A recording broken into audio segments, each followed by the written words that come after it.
As a journalist, I've traveled to different parts of the country and interacted with Nepalese from varying social and economic backgrounds, from different caste and creed, and have written articles on a wide range of topics from post-disaster recovery to health. But in the last few years, what I've started feeling is, writing stories alone is never enough. That I should be focusing on doing or making changes that are tangible and concrete in the communities and for the people whose stories are right. But I never really knew how to go about it, and neither did I have the knowledge or tools needed to do so. And in December last year, when Mr. Kim Lakai, who's here with us today, one of the mentors at NELP, informed me about NELP 2019, after going through the program's description, I knew I had to apply, because participants, according to the program's description, would be trained in effective communication, soliciting community feedback, and other trainings crucial to work effectively in making impactful changes. But training wasn't the only thing that led me to apply for the program.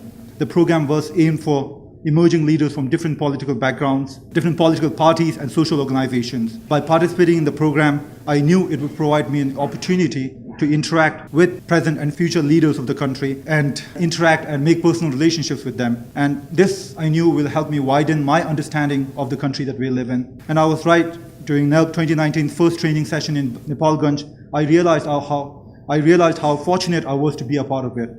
During the 5-day training, I learned many new things. And on the last day of the training, I, along with other participants, visited Nimkotia village. During the visit to the village, I learned that many of the village's Madheshi Dalits do not have citizenship, which has forced them to live a life of abject poverty. I ended up writing a front-page story for the Kathmandu Post on the village residents' statelessness. But this time, I knew I shouldn't limit myself to just writing a story. I wanted to do something concrete that would, in some ways, alleviate Nimkotia residents' daily struggles. I started a small project to provide biosand water filters for Nimkotia residents. Thanks to first session of NELP that I had attended, I had a rough idea what are the things I would need to execute the project.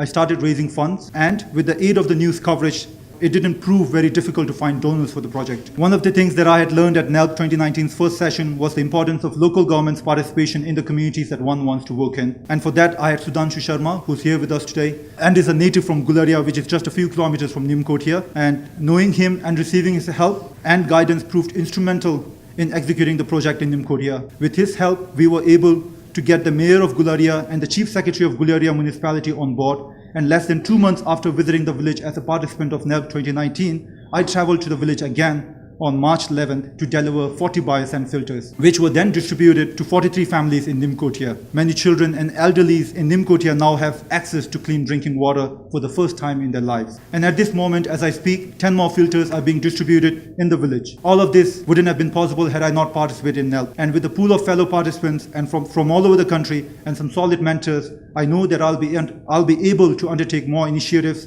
and for that I'm very grateful. Thank you.